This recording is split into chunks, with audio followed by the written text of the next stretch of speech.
All right, thanks so much. This is it's a great pleasure to have you, everyone, and I'm pleased and we all have the privilege of having Professor James Robinson with us tonight. He is the co-author of the book. We are all here to listen to his thoughts and his ideas and insights about the why nations fail. And before I go to that in a minute, I would just want to highlight a bit about the book about Professor James Robinson's work. So it is indeed an honor for all of us to have him tonight. Professor James Robinson is not only an accomplished scholar, but he is also a co-author of the book. When Nations Fail is co-authored by Professor James and his colleague, Acemoglu. They have gathered quite a lot of data and research, and they base their arguments about why nations fail. In essence, they give us a great insight of why some nations of some countries are prosperous, while others are not. Dr. James's expertise in the field of political science and economics, coupled with his extensive research in collaboration with his colleague, makes him an ideal. I was saying Dr. James Robinson's expertise in the field of political science and economics, coupled with his expertise and research in collaboration with his colleague Acemoglu, makes him indeed the ideal speaker for tonight. He delved into so much into the interplay between institutions, politics, and economic development. His contributions to the book have helped shape our understanding of how inclusive institutions can drive sustainable development and how extractive institutions can hinder the process. Through his work, Dr. Robinson has shed light into critical factors that determine the fate of nations, challenging conventional wisdom and offering fresh perspective of why nations fail or become prosperous. Together, let's embark this journey tonight and have a very interesting talk from Dr. James. We have the unique opportunity to gain very deep insights from the origins of economic disparity, impact institutions, the impact of institutions, and the potential pathways towards a more inclusive and prosperous future. It's my pleasure, therefore, to welcome Dr. Robinson in this evening and let us have a great discussion on this. But before I move to Dr. Robinson, I would like to welcome Mustafa, who is from Gebile Library. Indeed, I have to mention that Gebile Library has taken the responsibility and the initiative to invite Dr. James Robinson to this talk. And before I invite the professor, I would like Mustafa to give us to say a few remarks about Gebile Library and about the event. Thank you very much, Chama. Greeting all of you from Gebile National Library, Gebile, Somaliland. My name is Mustafa Muhammad Hassan, and I'm the head of Gebile National Library. Respected Chief Guest, Dr. James Alan Robson, our lovely participant, good evening. On behalf of Gebile Library, I'm here to welcome you all for this special event. On this event tonight, we're extremely happy to have an eminent author, Dr. James Alan Robinson, as our chief guest to present his famous book, Why Nations Fail. Thank you, Dr. James, for giving us this opportunity. I would also like to take this opportunity to thank Dr. James for the valuable book you recently contributed to our library. Very much appreciated. For those who don't know about the library, let me give you a brief overview of Gebile Library. Gebile National Library is located in Gebile, a town located 50 kilometers west of Hargeisa, the capital city of Somaliland. Gebile National Library has a strong desire to provide multi-purpose community space to offer a platform for these people to seek out, answer, and help for a number of complex issues. The staff at Gebile National Library can impact this issue and set a clear referral path of service that can assist them.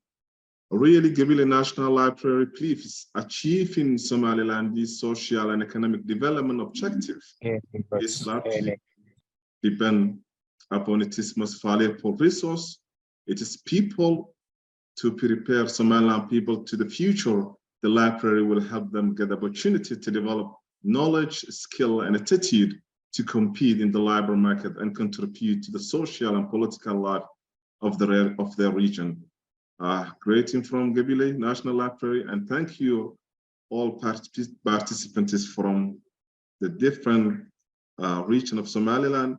Also thank to those who are live from Kenya, Ethiopia, Djibouti. Thank you very much, and welcome all of you to this event.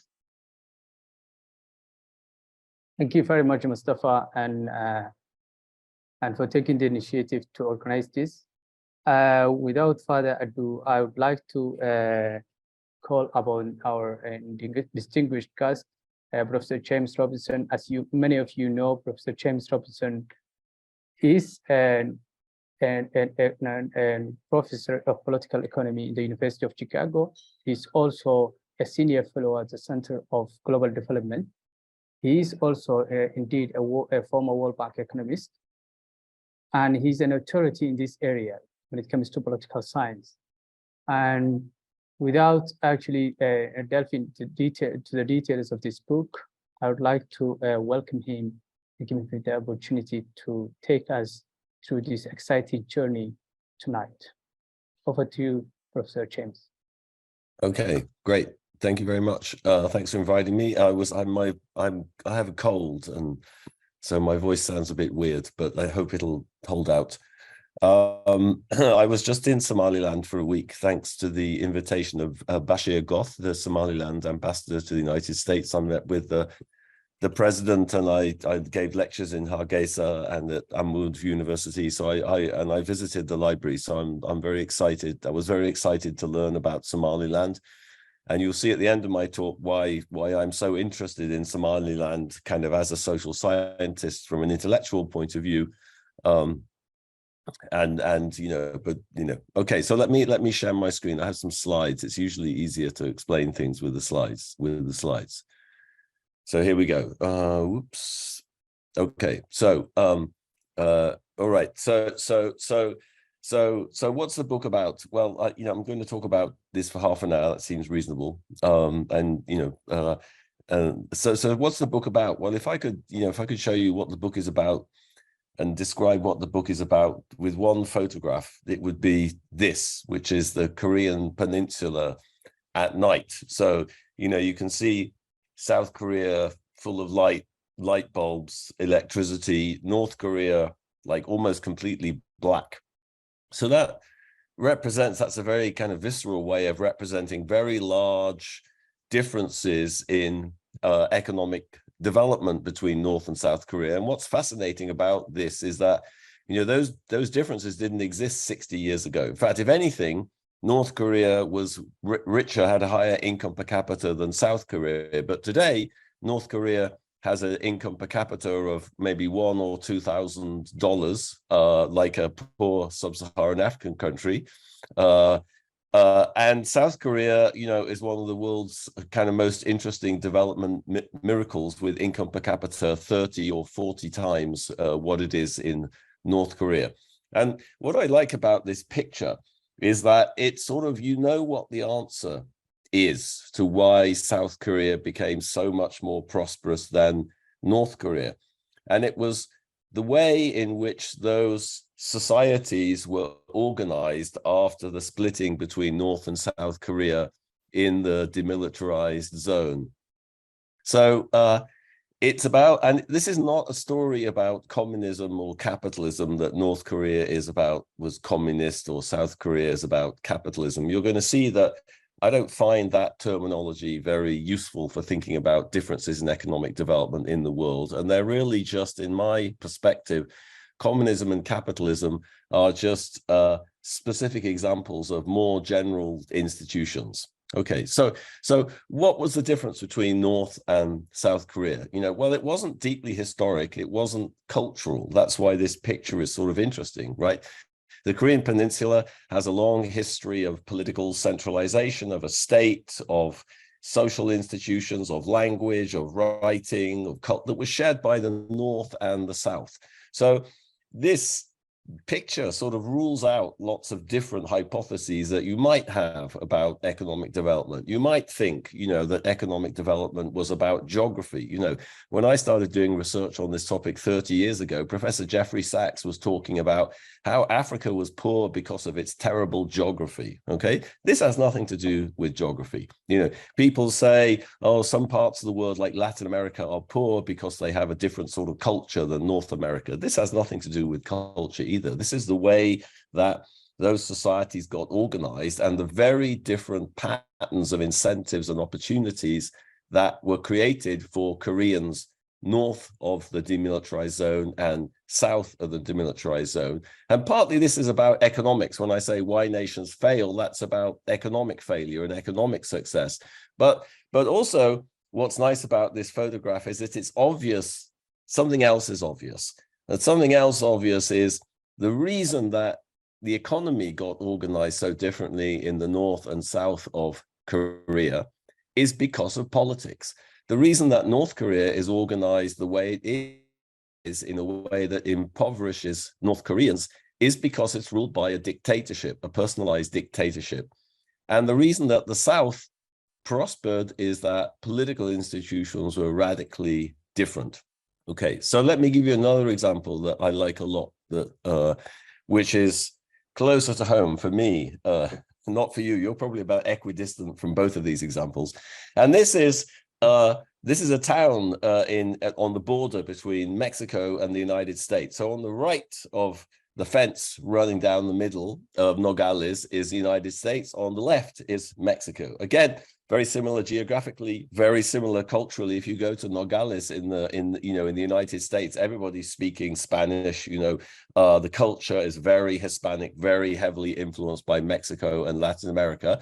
But of course, there's dramatic differences between the north and the south of this wall in terms of security.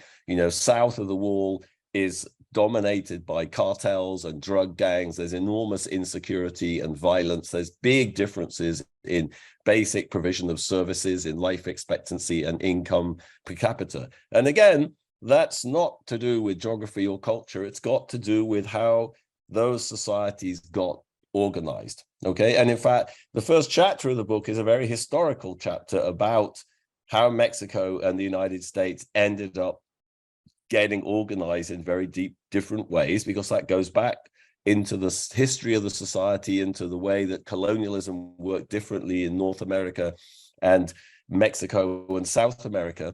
But I don't have time to talk about all that history, but what I can do is, and what we do in the book is to sort of illustrate that what's the crux of that difference, that institutional difference between North America, the United States, and Mexico. We illustrate that through not two places, but two people. At the time we wrote the book, the two richest men in the world, Bill Gates, you're probably very familiar with, the founder of Microsoft, a brilliant entrepreneur who dropped out of Harvard as an undergraduate, started a business and became a leader in the computer industry, in the software industry. He became enormously wealthy. Okay, but let me emphasize something about not just his wealth, but about how he got wealthy. Okay, he was an innovator, right? He created ideas, software, and yes, he became very wealthy. But he pulled enormous numbers of people, of talent, of resources into the computer industry. Okay, he was right there at kind of ground zero in this whole enormous expansion of the computer industry that's taken place in the last 30 or 40 years. Okay, so I think it's very important to emphasize here, yes, he got very rich, but he did it through innovation. Okay, what's he doing here? He's promising to tell the truth, the whole truth, and nothing but the truth. He's appearing in 1998 in front of federal antitrust authorities in Washington, D.C. Okay, sure, he was an innovator, But everybody wants to be a monopolist. He wanted to destroy competition. He wanted to make even more money. But in 1998, he was found guilty of violating the Sherman Antitrust Act. And Microsoft, was found guilty of anti-competitive practices. Let me contrast how he made his fortune with the way the second richest man in the world at the time we wrote the book made his fortune. And that gentleman is called Carlos Slim. So he's a Mexican. He's probably much less famous in Somaliland than Bill Gates is, because first of all, Carlos Slim doesn't give any money to charity, unlike Bill Gates, who spends most of his time giving his fortune away nowadays, including to many African countries, and he makes enormous investments in health and all sorts of fantastic things. Okay, how did Carlos Slim, the world's second richest man, make his money? He got the monopoly political party of Mexico to privatize, unregulated to him, their telecom monopoly. Okay, so Carlos Slim got his friends in the dominant political party, the PRI, to privatize the telecom monopoly to him. Okay, so he got this wonderful monopoly. He got to sell telecom services to every single Mexican who didn't have the choice to buy from anybody else. Okay, so that made Carlos Slim extremely rich. But this is very different from what Bill Gates did, because by innovating, Bill Gates made himself rich, but he made many other people rich too. Carlos Slim, it's the opposite. Monopolies destroy wealth. So this wasn't just taking wealth from Mexicans and giving it to Carlos Slim. It was making all the Mexicans worse off. Okay, but in a sense, that's the difference between Latin America and North America. Okay, so this is not about good person, bad person. You can see, look at Bill Gates. What was he trying to do? Create monopolies. Okay, he just was wanting to make money. The thing is, in the United States, the incentives, if you want to make money, are to innovate, to become an entrepreneur, to become a businessman, okay, businesswoman, right? In Mexico, the incentives are different. The incentives are to create monopolies, to create barriers to entry. That's the way to get rich, not innovate. Okay, so how would a social scientist talk about that? Well, they start talking about the institutions. Why did Bill Gates go into innovation and Carlos Slim go into creating monopolies? That's because of the incentives they faced in society, and those incentives are structured by the institutions. Here's, the Federal Antitrust Authority.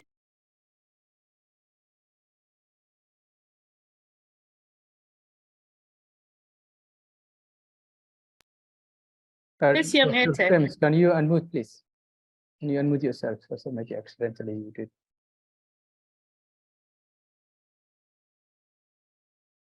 Okay, can you hear me?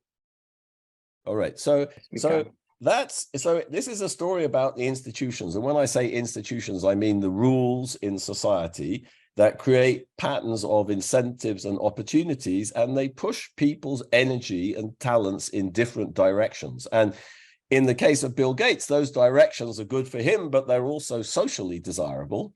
In the case of Mexico, they're good for Carlos Slim, but they're disastrous for Mexicans in general. And that is going to be the story about North and South Korea. It's about the institutions and the incentives and opportunities those institutions create. Okay, so it's a long struggle in the United States. This is an octopus. If you look at the head of the octopus is an oil barrel.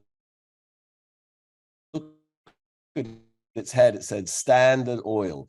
So this was Rockefeller's, John Rockefeller's attempt to create, a monopoly of the oil industry in the late 19th, early 20th century. And you can see he was doing it in the way that Carlos Slim did it. The octopus has got its tentacles around the Capitol, around the White House, around the media. It's basically buying politicians.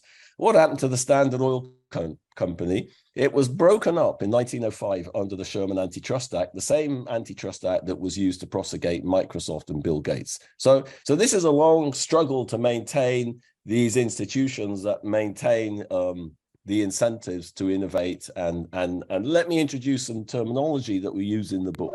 So, the world's very complicated, but often it's useful to have dichotomies. I start with North and South Korea. I start with Nogales, north of the fence, south of the fence, I start with Gates and Slim. So that's meant to get you thinking in terms of dichotomies. Of course, the world is very complicated. There's lots of gray areas, but it's very useful for developing an argument to kind of contrast these two different ways of doing things. Okay, so I'm going to say, you know, what were the properties of these institutions that Gates responded to? I'm going to say, we call them in the book inclusive economic institutions. So by inclusive, I mean creating broad-based patterns of incentives and opportunities in society. In Mexico, in contrast, what you had is extractive economic institutions. Economic institutions. This is about the economics. I'm coming to the politics, okay? But this word, you know, inclusive is very important. It actually resonates it resonates with something that Mustafa said when he was talking about people, unleashing the talent of the people in Somaliland. That's exactly what it's all about, okay? That's the word inclusive, you know, and in the book we illustrate, you know, it's a very important word, and we illustrate it with this, well, many examples actually, but let me just give you one, which is the patent. Thomas Edison's patent for a light bulb. You know, there's another theme in this talk you'll see, which is electricity and light bulbs. We had North and South Korea. Now we got the patent for light bulbs, and light bulbs are coming in Zimbabwe in about 5 minutes. Okay, so what's a patent? Well, you know, this was Edison in 1880 took out a patent to protect his intellectual property rights for the light bulb. So a light bulb, this was like a path-breaking, a world-changing innovation, right? Can you imagine the modern world without light bulbs? Well, I guess yes, if you're North Korean, and maybe if you're Zimbabwean too. I'm coming to that, but this was just a kind of dramatic change in society. Okay, not such a new change. 143 years old. Okay, but what is a patent? A patent protected the intellectual property rights of Edison, okay? That created incentives. You know, if you come up with an idea, then other people can look at the idea and they can borrow the idea, they can use the idea to create wealth. So when you innovate, when you're an innovator, you're coming up with ideas and you can only benefit from a small fraction of the wealth that you create. And that influences your incentives, okay? So the point about the patent is the patent sort of tries to protect your intellectual property rights. It tries to protect your ideas so that you benefit more from it and you have more incentives to innovate. Okay, so it's a fantastic example of an institution which creates incentives, but also it's a very inclusive institution in the following way, which is that anyone could go pay a fee, take out a patent, and the state protects your intellectual property rights. Okay, so everyone faced a level playing field of the sort that doesn't exist in Mexico or Latin American countries. Okay, so this is about economics, all right? But I emphasize at the start, and again, this Korean example is kind of obvious. You know, it's not that North Korea has problems because it has bad economists and South Korea has good economists. That might be true, by the way, but that's not the big story. Okay, the big story is politics. Okay, so the main kind of original argument of the book, you know, is to say, look, you know, where do inclusive economic institutions come from? How come the US has more inclusive economic institutions than Latin America does or Mexico does? Like, at some level, that's a very historical question, as I said, but the past is relevant because it reproduces itself politically, okay? And we emphasize that if you want to have inclusive economic institutions, you have to have a certain type of politics in society sustained by inclusive political institutions. And we emphasize two components of that. One is a broad-based distribution of political power. You know, why did the US end up with the Sherman Antitrust Act, or why did it end up with a patent law that treated everybody the same? Because political power was spread sufficiently broadly in society that you couldn't create different opportunities for some people. You had to give everyone access to the same thing. Okay, so the distribution of political power is very important, but also the capacity of the state is important. You need to have effective state institutions that can provide services that can enforce the Sherman Antitrust Act against the richest man in the world. Okay, now Mexico has extremely nice antitrust laws. I know the people who wrote them, you know, but it's impossible to enforce antitrust laws on Carlos Slim. It just you can't do it. You can't get that guy into court. No way. Okay, so the state doesn't have the capacity to enforce the law. So you need those two aspects of the political institutions right to get inclusive economic institutions. So let me give you some examples of what do I mean by extractive political institutions. So there's two dimensions of political institutions here. You can have extractive political institutions if either of these two things fail. Either if you don't have broad-based distribution of power and you don't have effective state institutions. So why nations fail, we actually give the example of Somaliland. We give the historic example of Somaliland. So years and years before I ever got to visit Somaliland, of course, I was reading about Somaliland. Why? Because it's a famous example of an extremely democratic society. Think about Johan Lewis's famous A Pastoral Democracy. Okay, so in one part of inclusive political institutions, it's doing extremely well, at least historically, not so well when Siad Barre was in charge, of course. But there's a deep roots of broad-based political power and representation and accountability in Somali society. But it didn't have an effective state. So we sort of say with Somalia, the problem in Somalia, is this, you don't have a state that's able to enforce laws and raise resources. And so it was that side of thing that was kind of missing. Okay. So let me give you an example going back to light bulbs. This is from some research from some field work I was doing in Harare in Zimbabwe. So I'm coming back from the restaurant. Here's what a street looks like at night in Harare. I'm in a taxi, and suddenly we turn a corner, and something weird happened. It took me a few seconds to sort of grasp what was going on, but you can see if you spot the difference. There's electricity, there's lights. So in the first street there's nothing. In the second street, there's lights. So I said to the taxi driver, what on earth is going on? What is this street? And he said, this is the road to President Mugabe's residence. Okay. So you get light, if you're the president, and if you're not the president, you don't get light. And, to one of the nice examples I like from the book, you may have known, President Mugabe as a very successful politician, but he was also, you probably didn't know this, he was a very lucky man, and here he is winning the national lottery. Okay. Zimbabwean President Robert Mugabe has won the top prize in the lottery organized by a partly state-owned bank. Okay, Master of Ceremonies Fala Chewawa could hardly believe his eyes. Okay, so this is an example of a dictatorship. Basically, their political power is not broadly distributed in Zimbabwe.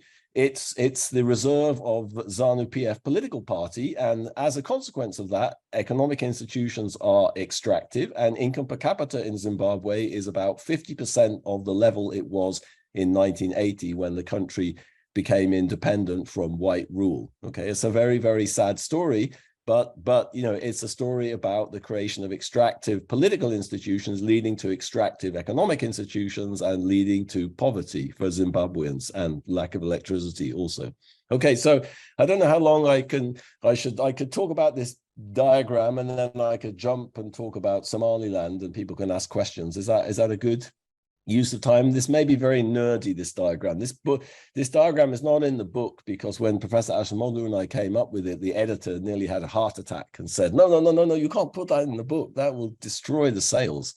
So I use it in talks, but it's not in the book, but I think it sums up well, the whole book, which is to sort of say, okay, there's poor countries, and poor countries have extractive economic institutions like North Korea. And the reason they have extractive economic institutions is because they have extractive political institutions. Okay, that's the story. Countries that are wealthy, like South Korea, have inclusive economic institutions. And the reason they have inclusive economic institutions is inclusive political institutions. The Korean example, as you're probably all aware, is pretty complicated, in the sense of there was a transition in the 1960s and 1970s, which did not have inclusive political institutions. So that's maybe something to kind of discuss, but if I'm going to compare North Korea and South Korea today, that's the picture. I didn't do that. That's the picture. Okay. So from our perspective, the problem of generating prosperity, economic development in the society, is moving from a situation of extractive institutions to inclusive institutions. And for us, for me, that's very much a political problem. That's not a problem the World Bank knows how to solve. It's not a problem that economists know how to solve. It's a matter of the people themselves building inclusive political institutions, building state institutions, building state capacity, state functionality to provide public goods, public services. And that has to happen along with the broad distribution of political power. Why? Because who is going to guarantee that the state is going to work in the collective interests if people are not represented and the state is not accountable to people? Okay, so what do we say about China? You see down here, people always want to talk about China. Here's Zimbabwe. For me, Zimbabwe moved in an enormously inclusive direction politically, at the time of the transition from white minority rule to democracy, in 1980. That was an enormous triumph. But then the whole system was captured by ZANU-PF, and it's basically moved back into a situation where both politics and economics were extractive. Okay, what about China? Everyone usually wants to talk about China. I'll tell you very quickly what I think about China. I think, China became extremely successful economically in the last 50 years, 45 years, precisely because economic institutions became more inclusive. That's what Deng Xiaoping did. He just abolished all of these restrictions that keep North Korea poor. Okay, he allowed people to make decisions. He created incentives. The first transition was in agriculture. He created what's called the household responsibility system. That was exactly about giving people incentives, and there was a massive increase in agricultural productivity. Okay, so that bit works very well. What doesn't work so well is the fact that Chinese political institutions are still extractive. Okay, so what do I say about that? I say you can't stay in that part of the diagram. Okay, you can't have inclusive economic institutions at the whim of a dictatorship. Okay, so our prediction is China doesn't actually have a political model that's going to make it a really developed country. I mean, China is so big and impressive, everyone thinks you're crazy when you say that. But look at the Soviet Union. If I'm old enough, I'm older than you guys.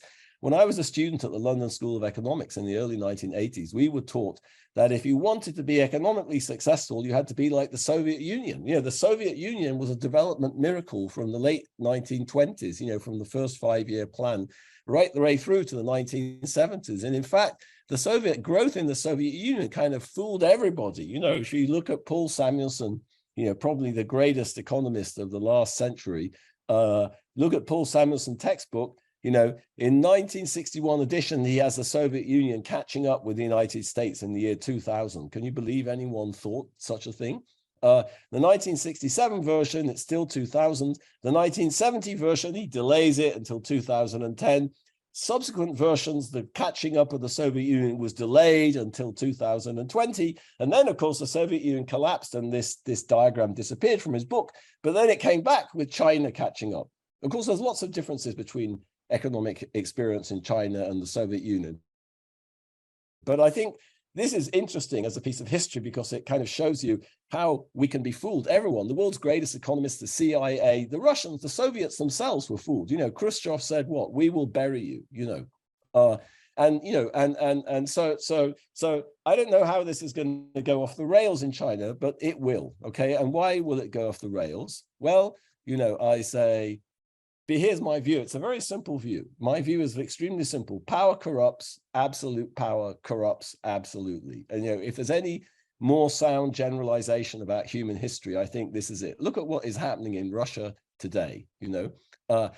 That is absolute power corrupting absolutely and leading to the destruction of Russian society, and even Russian sovereignty. Yesterday, we almost had a military coup, for example, basically against the government, So this is leading not just to enormous chaos and violence and wanton damage and loss of life in Ukraine. It's also jeopardizing the entire Russian society. So that's what absolute power does. It corrupts, and that always comes at the expense of the economy. Okay, so President Xi, he might look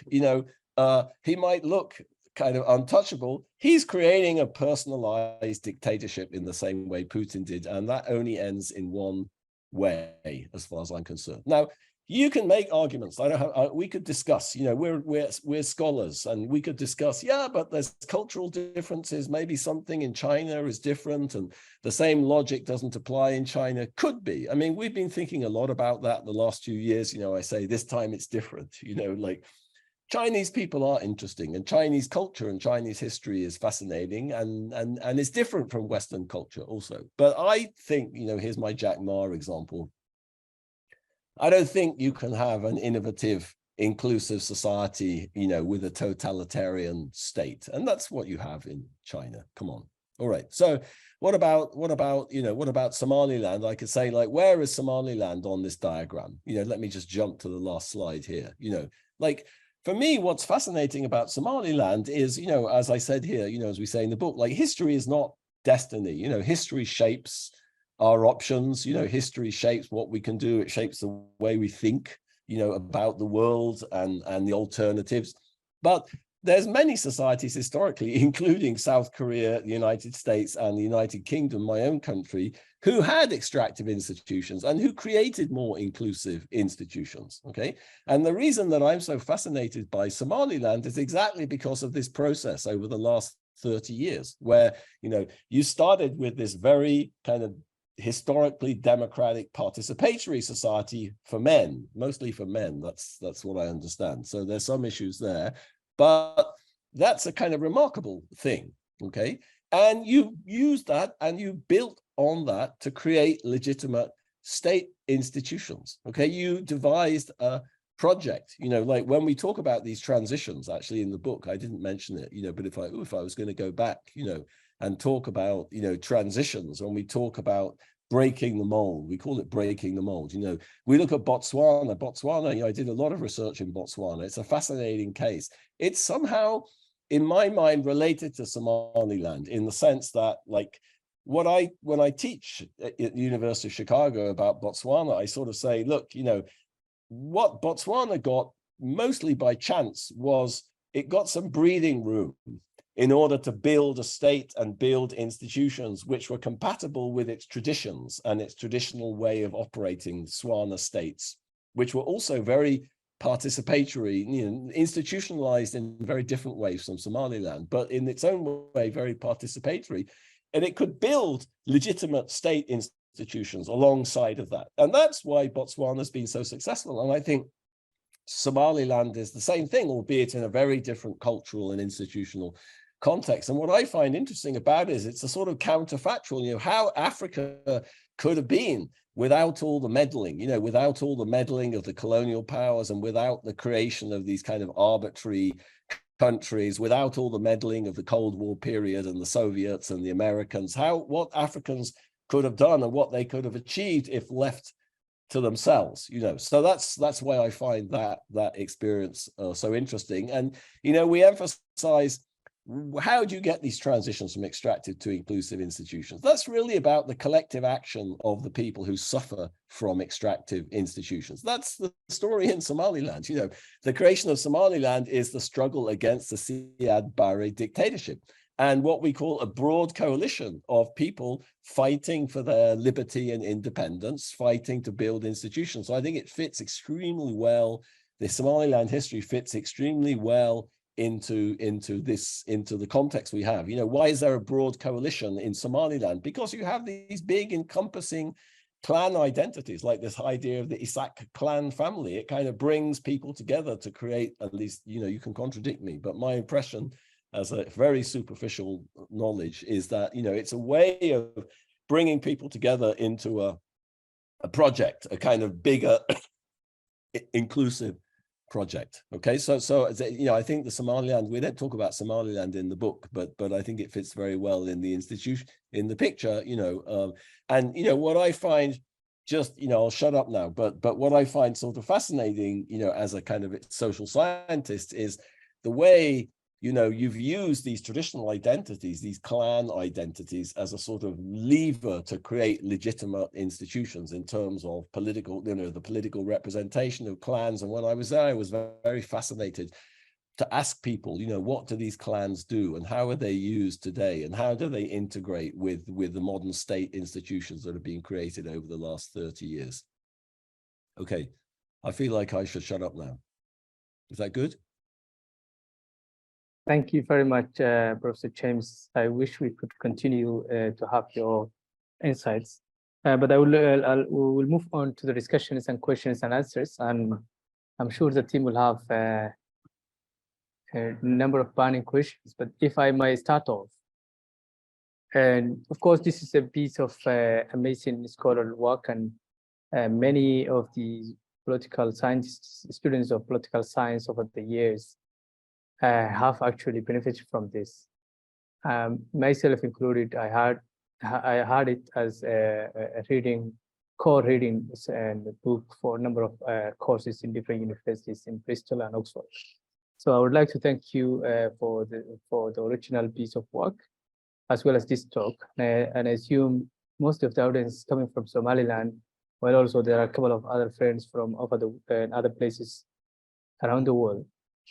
There is sometimes this issue that comes up in the debates that this is while institutions are very important, of course, and I'm sure you have heard of some of those criticisms, some of them which are quite unfair, but some of them I think it's worth picking it up tonight. Is the issue of this book being while it is useful, there is some simplicity in it, and some people think about, you know, ask questions about how do we build those institutions. Of course, the inclusive institutions are very important. Economic inclusive institutions are the most important factor, but reaching there, moving away from wherever many of these countries in Africa or Asia or Europe or Latin America, where you have mentioned, how do we move them from that position to actually the inclusive economic institutions or political institutions you have eloquently elaborated in your speech and in your writing? Yeah, I mean, so I think, that's a great question, obviously, but you know, the usefulness of the language is that it allows you to talk about lots of cases, you know, from the same sort of lens and say, look, you know, the details of North Korea, you know, Zimbabwe and Colombia are extremely different. The institutional, you know, the institutional details are extremely different. But, you know, the reason they're all poor countries is because the institutions have these extractive features. But once you go from that to actually wanting to change something or come up with a practical policy agenda, then suddenly all the details become extremely important, right? So if you want to build institutions in, you know, inclusive institutions in Zimbabwe, you have to know about the history, you have to know about the history of the struggle against white rule, about, you know, you have to, you know, so I think that, you know, think about the Somaliland example, you know, there's no clans in Colombia. You know, if you want to construct inclusive institutions in Colombia, there aren't social structures like clans. They don't exist, you know, but in Somaliland, that's just a very important piece of people's identity, you know. And so then you have to know all the details. And so I think, like myself personally, one of the reasons why I'm very reticent, you know, I don't do consulting for the World Bank and things like that, because I'm not an expert. You know, to come up with advice for how to do things in Somaliland, I'd have to be an expert on Somaliland, and I'm not. You know, and I'm not an expert. You know, and so I think there's principles. You know, I think there's principles that apply broadly.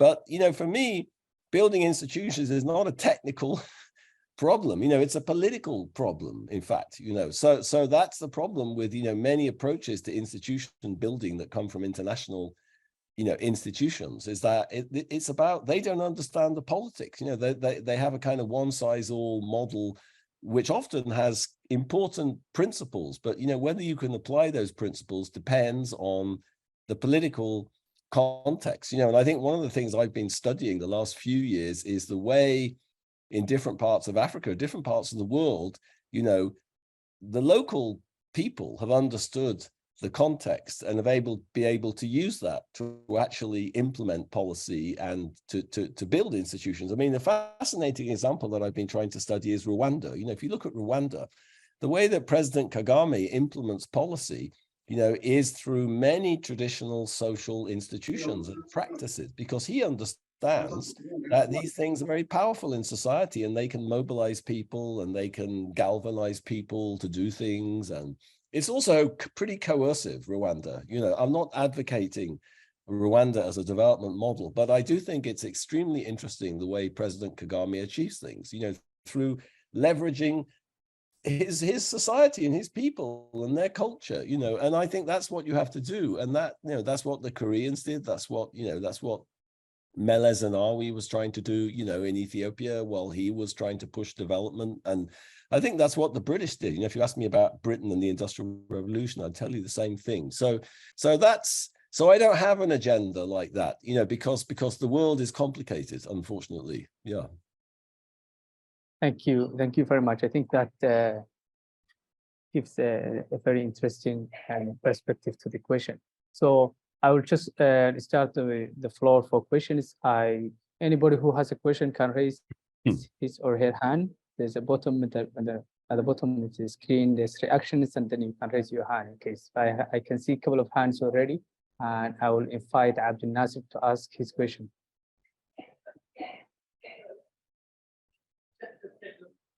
You can unmute yourself, Abdel Nasser. Thank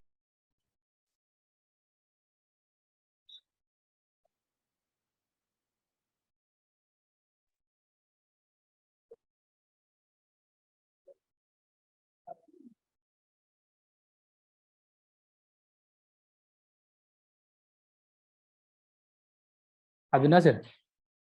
Go ahead, can you hear me now? Yes. Yes. Okay. Thank you very much, Mr. Chains, for the presentation.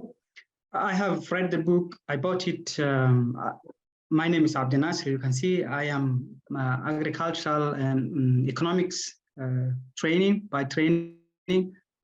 have read the book. I bought it in Kenya in 2015, and I read it back then, but still I have the copy. It's not fresh in my head, so I'm sorry. But I have two questions. So when I read the book, I was expecting, for example, for the case of the North Korea and South Korea, I was looking for mentioning of the sanctions. For example, that North Korea is heavily sanctioned. So when you are sanctioned country, then you can say nothing about, you cannot communicate with the world. Then the institutions and these things are going out, to my understanding, of the place. So these sanctions are heavy. So to what, for example, maybe you gave the example of China, they are somehow doing good to the way you put it. So maybe North Korea would have been now like China without the sanctions. That's one. Number two is the case of Zimbabwe again, and the sanctions are there. While what I have read, Mugabe was good, and also they were making at least progress. But the problem started when he confiscated the land, which is also few white people who were, this was extractive, as you said. They would go into that because few people, white people, were extracting the majority of black people in the country. So it was extractive institution by white people. So Zimbabwe would have been like South Africa without the sanctions. So again, maybe every street in Zimbabwe would have the opportunity to have lights, at least without sanctions. So because they confiscated the land, which for Africans, for us, it makes a lot of sense to take back the land. I'm not against taking it back with by considering the economic impacts and everything. But because these people were once pushed out and white rule came and stayed there for more than 100 years. And then now, yes, that's what's happening in South Africa. Majority of the black people are suffering. Only a few white people are extracting the larger population. So this is my two questions. So how do you leave out the sanctions? Yeah. So I think they're great questions. I mean, like on the Zimbabwe case, I think you're absolutely right. Of course, that was an extremely extractive society. The white people were hideously exploiting the Africans. They stole all the land. Black people had no representation in political institutions. So it was very extractive political institutions and very extractive economic institutions. So I'm actually all in favor of the redistribution of land. But the problem is that the land hasn't gone back to the people from whom it was taken. It's gone to 2000 ZANU-PF political elites.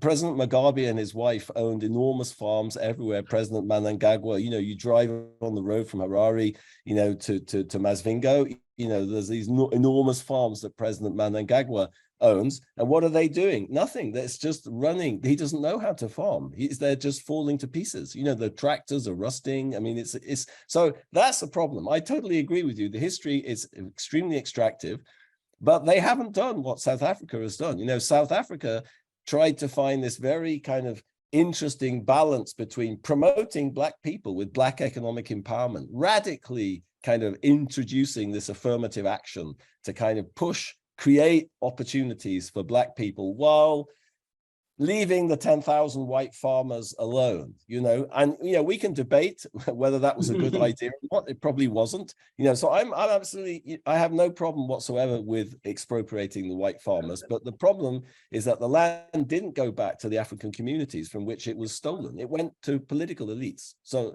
that for me is the problem. You know, I think, you know, North Korea is interesting. I mean, there are these sanctions, you know, which are because the North Koreans are trying to develop nuclear weapons. So you could say that's completely hypocritical. You know, the Americans have nuclear weapons, the British have nuclear, the French have, why can't the North Koreans have nuclear weapons? You know, like, so that's sort of like the people with nuclear weapons try to stop other people getting nuclear weapons, you know, and that's why the sanctions. But I don't think that's really explaining why you have mass famines in North Korea, you know, and I think that's really the repression and, you know, and the fact that economic institutions just don't create, you know, everyone goes into the military for 10 years, for example, you know, a bit like Eritrea, you know. So why do they go into the military? Well, because, you know, they have this policy to kind of invade South Korea and they're always threatening South Korea and, you know, so I don't know, that probably impoverishes the country too, you know, putting everybody in the military for 10 years and putting enormous amount of resources into military hardware. And, you know, that's probably not good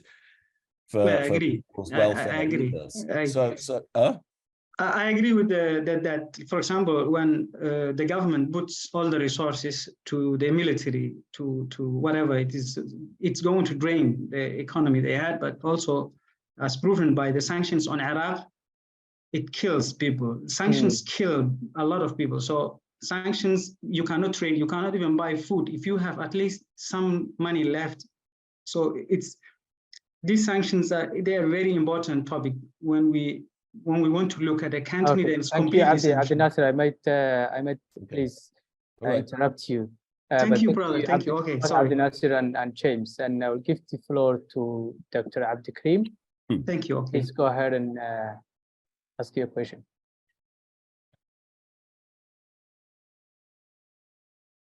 Can you unmute yourself, Dr. Abdi Karim, please? Yes. Thank you very much, everybody, for participating, and for to James Robinson for his time and his very interesting description of his book. We are very grateful for that. I have two very short comments about the book, and then I will ask one question. The book, it revolves around two words: extractive and inclusive. I think, yes, those two. And I think the sequence is important here. The writers took us back through history, and we realized that many nations were on equal footing for development and prosperity until colonialism came. The Western powers who were craving for more wealth and power came to those distant lands, explored them, and then they settled. That was the first extractive process in place. And then, after a long several hundred years of extreme extraction, slavery, and all that, accumulated problems, they left, and they left in place a manager of their system, an extractive elite. They train it, they teach them, and they left them there.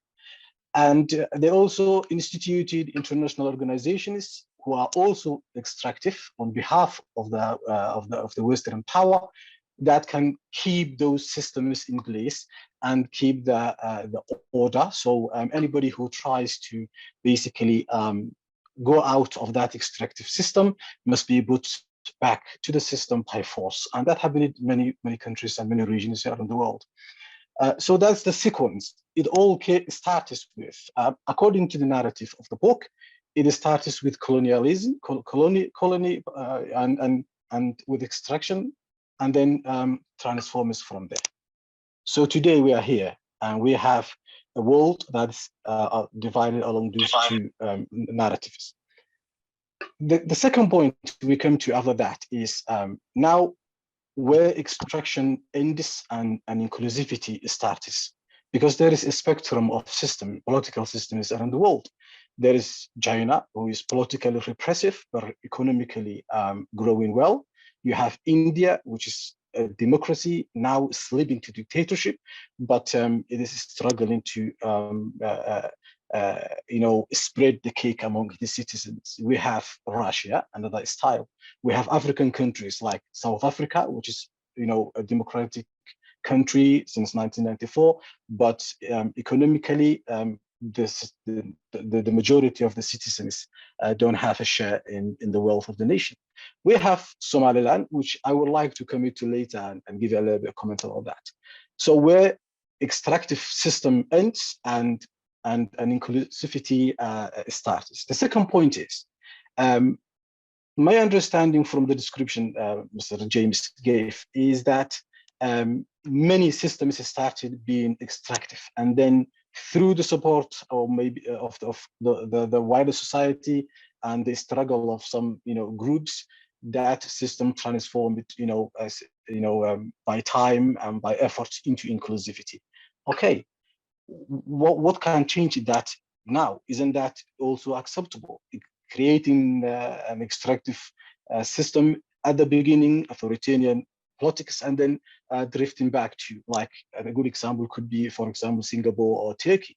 They started with democracy, and now it generated some wealth for the society. There's some development, many aspects, but now the extractiveness is loosening, and maybe the wealth is trickling down to larger segments of the society.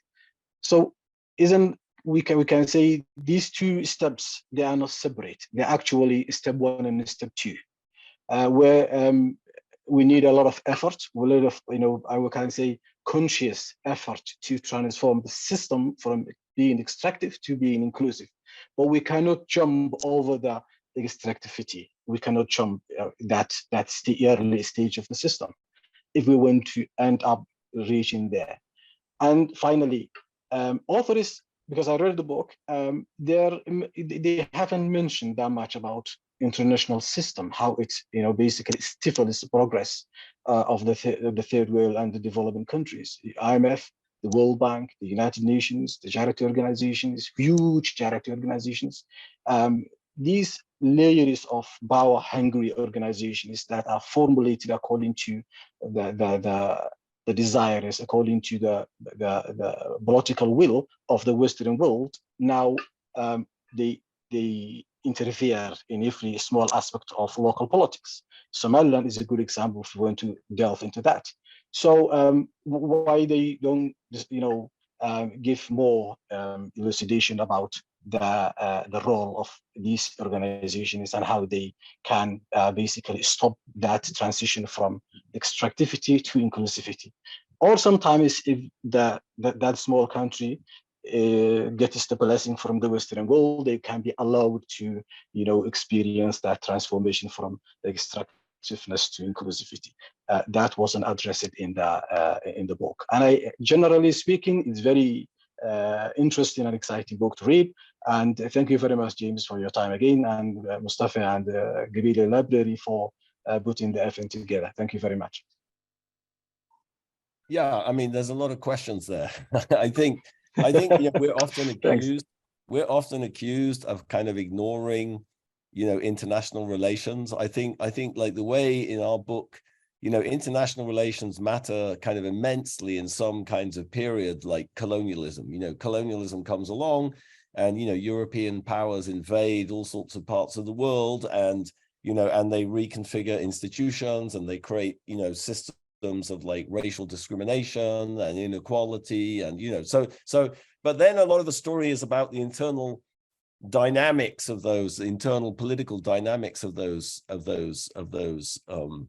countries. And I guess, you know, whenever I studied a country in any detail, I've always concluded that that's the right story. I mean, I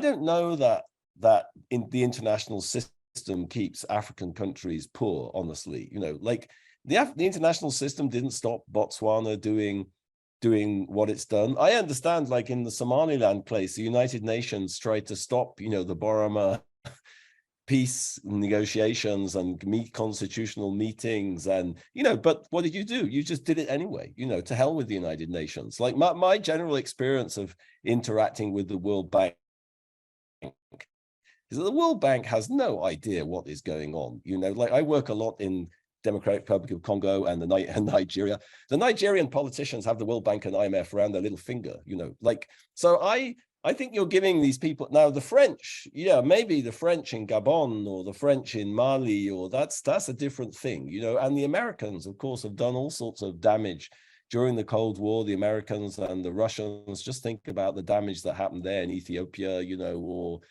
Somalia, or the massive inflow of weapons and military hardware. And so but I think, you know, if you look at the world, like who stopped, you know, South Korea doing what they did? Who stopped Taiwan? You know, like the Taiwanese, you know, if you go to Seoul in South Korea, every rich person has a bomb shelter under their house. You know, they're waiting to be attacked, but that didn't stop them doing what they've done. You know, think about Mauritius, you know, think about Botswana, you know, think about Barbados. You know, Barbados has income per capita of $20,000 a year. I don't think anyone wanted to stop Barbados becoming rich, and Chile and Latin America. So I think reasonable people can disagree on this. There's a lot of mechanisms along the line that you're identifying. And I guess, you know, maybe I got this wrong, but the way Professor Ashimolu and I have always thought about it is sometimes that's important. Yeah, you know, the CIA overthrew the Mossadegh's democratic government in Iran, you know, in the 1950s, 40s, 50s, and let the Shah come back. And that's had enormous consequences for the region. So I think one can think of examples like that. But it's, for us, you know, the way we try to think about the big picture is the way I described it. So, you know, but you know, we can disagree. I think reasonable people can disagree. Oh yeah, of course, that's true. You know, we can disagree, and you could be right. But what I'm saying is there's a lot of debate about the role international organizations play and to whom they play for. When we talk about South Korea, we can also talk about the Southeast Asian Tigris and 1998 collapse that most people believe is engineered by the World Bank. There's many stories, parallel stories, that some of them argue that they actually have a positive influence on the narrative, and some believe that they are a hindrance to the development of third world. So we can disagree on that, and I appreciate that. Yeah. But still, my last point was about where extractivity and inclusivity dispatch. Do they overlap, or?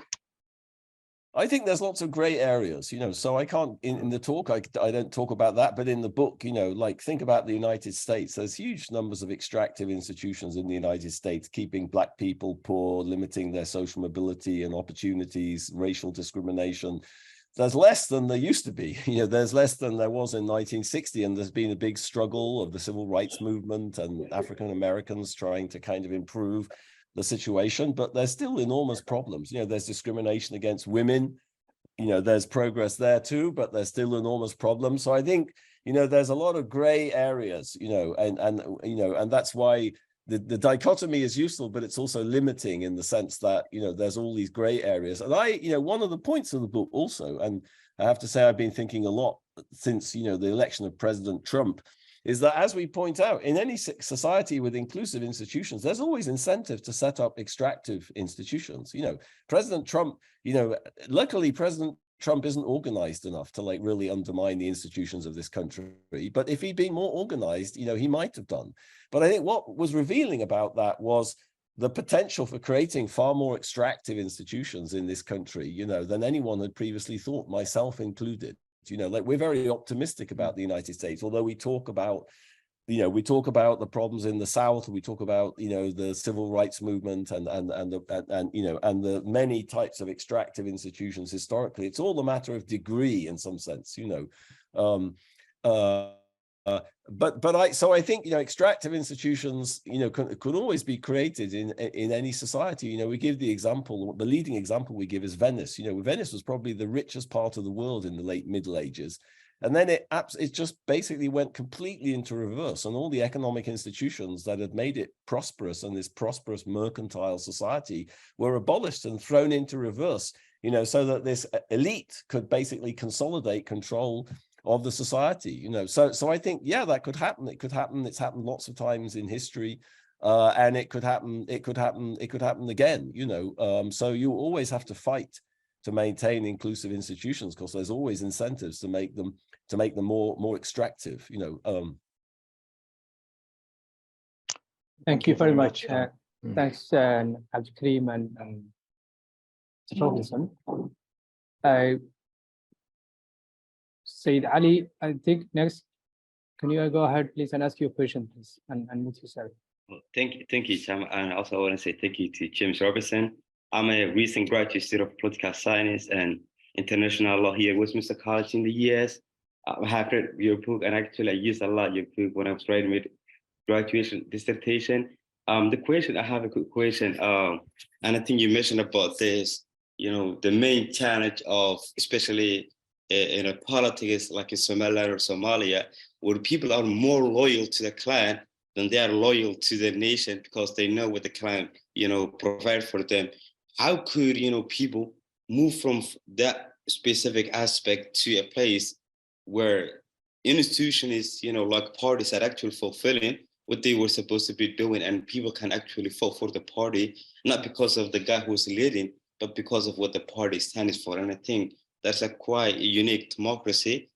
You know, we have seen Somalia have political parties. Yes, has political parties, but the way people view political parties in like Somaliland is not the same as how people view in Western world. What could be a quick solution for that? I think, even though there is no one size fits all when it comes to democracy. Thank you so much. Yeah, I mean, that's a great question. And that's sort of the reason why I'm so interested in studying Somaliland, you know. And you know, I guess I would say, you know, if you go to Japan, you see that the genius of the Japanese, you know, was to keep all their traditional culture and choose and pick between Western institutions they wanted and they didn't want. And they modernized and created this very dynamic, prosperous society, keeping all their traditional culture, you know. So I wonder, you know, whether, you know, one of the problems I've noticed as I get older, you know, about social science and social theory is that social theory was all based on generalizations from looking at Western historical experience, but other parts of the world are not like the West. You know, they're very different culturally and institutionally. So why aren't there other models? You know, I think, like, we look at the clans and we sort of say, well, you know, if you read Max Weber, you know, you can't have clans in a modern society. That's a kind of traditional thing that has to go away. You know, we move from status. Well, it's like even earlier than Weber, right? It's Maine, and it's like from tradition to contract or whatever it is, you know. But maybe that's all wrong. You know, maybe you can construct a very inclusive society on a completely different sociological basis in Somaliland, you know, because different principles apply. I mean, I think, you know, for me, the big struggle in social science is trying to keep, you want to try to say, I find, you know, when I travel around the world, you know, people, there's many things that people have in common, you know, human beings, you know, we have a long kind of deep history, you know, before all these modern societies and cultures and institutions emerge. We have millions of years of history, you know, and I think that creates similarities around, you know, but people are also very different. So how do you keep this wanting to make statements about general principles with respecting people's differences and acknowledging people's differences and thinking, you know, if I talked for longer, I could have talked about this in China, because one of the things I've been studying a lot in China is like Chinese culture, and try to think about, you know, is there something culturally about China that allows it to sort of balance these extractive political institutions with inclusive economic institutions? Maybe you just can't do that in the United States, but you can do it in China for kind of cultural reasons. And I'm not sure I know the answer to that. I think, you know, like for young people, I just tell students, you know, I teach this here, like this is like, social science is so dominated by Western history and Western narratives and Western ideas of what development is.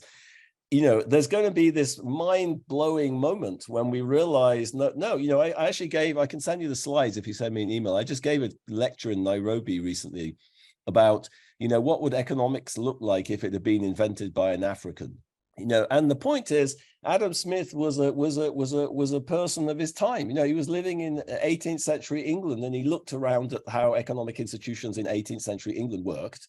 And he sort of said, oh, yeah, that's how an economy works. But if he'd been standing in 18th century Nigeria, I give a Nigerian example of the Tiv people, the economy looked completely different. So he'd have come up with a completely different idea of what economics was. And why is that less legitimate as a way of thinking about what the economy is supposed to be achieving or how it's meant to be organized? So I think like we haven't, social science is so dominated by these Western hegemonic ideas. We're hardly kind of aware of it. You know, we're hardly conscious of it, even in Western society, you know, well, and, you know, you're conscious of it, but you're battling to kind of deal with this, you know, and that's a hard thing to do. I understand, you know, I'm English, I'm privileged. I mean, my parents are working class people from the north of England, but, you know, I didn't grow up in the middle of Congo or Nigeria, you know, so I had access to all sorts of opportunities that most people in the world don't, you know. But I'm rambling on, but I think like the bottom line here is, you know, I think you should imagine, you know, what did Rimbaud say, you know, a metaphor can change the world, you know, so like you have to imagine your own system, and you can choose your own system. And I think you shouldn't be under the sway of, oh, we can't build proper institutions like this, because that's not how it works in Westminster. So what, you know, look at Boris Johnson. Do you want a Somaliland Boris Johnson? Yeah. Okay. Thank you very much, Professor Robinson. I think we are coming to the end, but I would like to ask you two quick questions. Maybe you can briefly touch on them, and then we can close. Okay. So one thing is a point you slightly touched on at the beginning of your talk, and it was you talked about countries like South Korea and how they have developed. The history quite says that. You know, do you definitely know the role of their military regime, the authoritarian regime, and how they have been industrializing and having all protective measures at the beginning. You also look at countries like Singapore, which was more or less the same thing, having, you know, authoritarian, very stiff regime that focused on people's attention into specific development goals. When you look at the places like Middle East, nowadays you see UAE, United Arab Emirates, you have other countries which are taking a similar route to Singapore and South Korea. And you wonder, those of us from the, you know, developing countries, Somaliland, Africa, we sometimes people question whether there is, of course, definitely, as you rightly said, there's no one size fits all. But the question comes back again. How do we develop a country like Somaliland from where we are today to at least a more prosperous, more developed country? I think that's the question most of our audience have, and I'm sure you will have some things to say, although, you know, you don't have a formula for development and nobody can give that. But I would like you to mention that, to at least highlight on your view on that. Secondly, you know, about the political institutions and the economic institutions. Some people say it's like a chicken and egg. Some say it's economic institutions, then you can move to political institutions. In your argument, I think it's more of an, you know, political institutions first. Which one comes first? And 10 years from the first time you have written the book, has there any change? Has your thoughts evolved? Have you seen any surprises? Over to you. Yeah, those are all great questions. I mean, on this chicken and egg, you know, we've done a lot of academic research on this question of like modernization. And I can tell you that all the research we did shows that that's just doesn't fit the data. You know, it's like, it's just no, you know, we wrote, I can send you academic papers on that, but there's no evidence that countries that grow economically tend to become more democratic, for example. So I don't believe in that modernization theory. You're right, you know, like the United Arab Emirates is like super interesting, you know, in the sense that I think it has many commonalities with some of these other examples, you know, like they're able to leverage traditional patterns of, you know, deference and, you know, political organization to build a legitimate state, you know. But there's also this vision, you know, like Sheikh Maktoum, you know, there's this famous, I mean, Maktoum is a very interesting character, you know, if you went back to the 1960s, there wasn't electricity in the Sheikh's palace, you know. So this was something that emerged in the 1970s. And Maktoum made this famous remark that like, my grandfather rode a camel. My father had a Land Rover. I have a Mercedes. My son has a Ferrari. His son will have a Mercedes. His grandson will have a Land Rover, and his great-grandson will ride a camel, you know. So there was this sort of sense that we have an opportunity here, and if we blow it, you know, we're going to go back to riding camels. And I think in social science, we don't really understand where this comes from, you know, like we don't understand where does that project come from, you know. And what, you know, I tell you a story about, you know, being in Dubai. I was at this conference, this World Governance Conference in Dubai, and Sheikh Maktoum was talking, you know. So I thought like, oh gosh, I better go hear Sheikh Maktoum. He didn't talk much, actually, just answered questions for 3 hours. Okay, but here's what I noticed. I'm in there, you know, it's a conference. We all have these like little kind of things with like the QR code, and you have to go through all this security and you have to show the QR code. So I get into the room with like 1,000, 2,000 people, the massive room with Sheikh Maktoum. And I noticed Sheikh Maktoum has his little lanyard with his QR code on his lanyard. And I thought, oh my God, I love this country. You know, it's like so serious. Like even Maktoum has his QR code to get through the security. Isn't that crazy? It's like, so there's this recognition that you have to build institutions too, you know. So can you sustain that model? I don't know, you know. I think, you know, like, why did General Park want to develop his country? You know, I can think about some reasons. You know, he wanted an armaments industry to make sure he could fight the North Korea. So he needed a steel industry. And, you know, why did he do things the way he did? I don't know. Like, it's huge. It's about, we don't understand that kind of variation. What we understand is the incentives and variation that institutions cause. And that's why we emphasize that. Of course, it wasn't institutions that made Lee Kuan Yew want to develop his country. But my question always is, how do you find a Lee Kuan Yew? Okay, how does Somaliland, how do you identify Lee Kuan Yew? How do you get Lee Kuan Yew and not Idi Amin, you know, or Siad Barre, you know, or Haile Miriam Mengistu, you know, like where, tell me how you find the person, you know. Like, I think what we know is that institutions are the most reliable way of achieving these goals, you know. And of course, if you get Lee Kuan Yew, you know, in Hargeisa, good for you, you know, great, it'll be fabulous. Or you get Sheikh Maktoum. But how do you get Sheikh Maktoum? So I'm not, you know, as social scientists, there's lots of things we don't understand, but this is kind of my response to this. Like, you know, if you can find a Somaliland Lee Kuan Yew, brilliant, you know. But I don't think you can guarantee that. And in fact, the data suggests you're much more likely to get a Siad Barre than a Lee Kuan Yew. There's far more Siad Barres than Lee Kuan Yew, especially in sub-Saharan Africa. You know, and I think going back to the point that was made earlier, this is to do with colonialism and how colonialism allowed extractive elites to get on top, and it created, you know, so this is a long answer to a good to a good question. I mean, I think you're doing the right thing. Like, what I was amazed at when I was in Somaliland is how everyone was on message. You know, you're all on message. There's a project, there's a collective project. You know, it's the same in Dubai. You go to Dubai, everyone is on message. You know, they're all on message. They see this vision. You know, they're incredibly proud of the progress. And, you know, this Dubai I mean, look at it. Look what's happened in that place. It's like sexy, you know, if you forgive my son, you know, where does he want to go? He wants to go to Dubai on holiday. You know, I'll have to persuade him to come to Somaliland. But like they created this amazing vision, you know.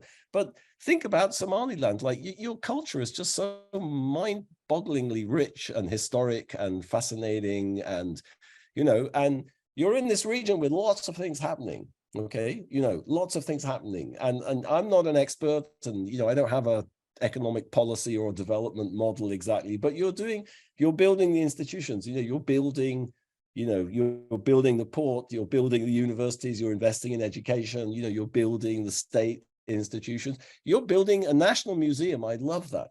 Okay, I love the National Museum. You know, why? To celebrate the history and the culture of the people and to help build this identity. And so I think you're doing the right thing, you know, but it takes generations, you know, to get, it takes generations to get there. You know, you have to have patience, and you have to have a lot of persistence, you know, to get there.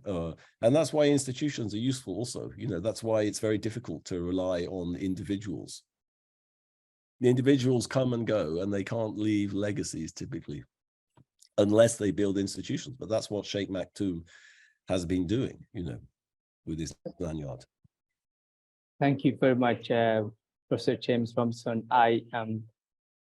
I'll have to reluctantly call it a night, but I would, if you will have one or two sentences to say to the team, what are your main highlights of Somaliland? What are your advices to young, energetic people like the audience we have here?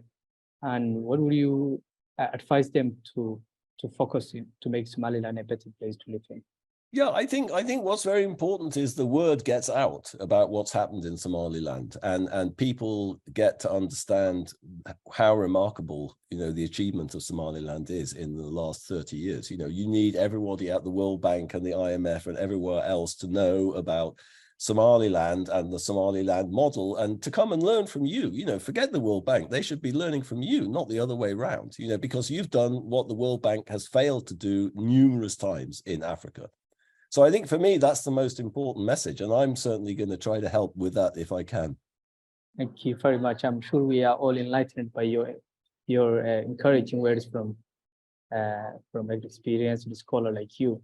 And I hope, of course, Somaliland has a fair share of these challenges, and I hope we will overcome those and move forward in the near future. But I would like to thank Mustafa and the team from Gebile Library for making sure that this event happens. And I would like to also wholeheartedly thank you for taking the time to give us this amazing lecture. And finally, to the audience and to the members of the Somaliland youth and intellectuals who managed to join us. And I hope this will not be the last. Looking forward to having your insights, maybe one of your articles or journals or even the books that are to come. Okay. Thank you very much. Okay, my pleasure. Thank you very much. Thanks, everyone. Thanks, Mustafa. Okay. And thanks. Bye-bye. Thanks. Bye-bye. Thank you, everyone. Yeah. Bye-bye.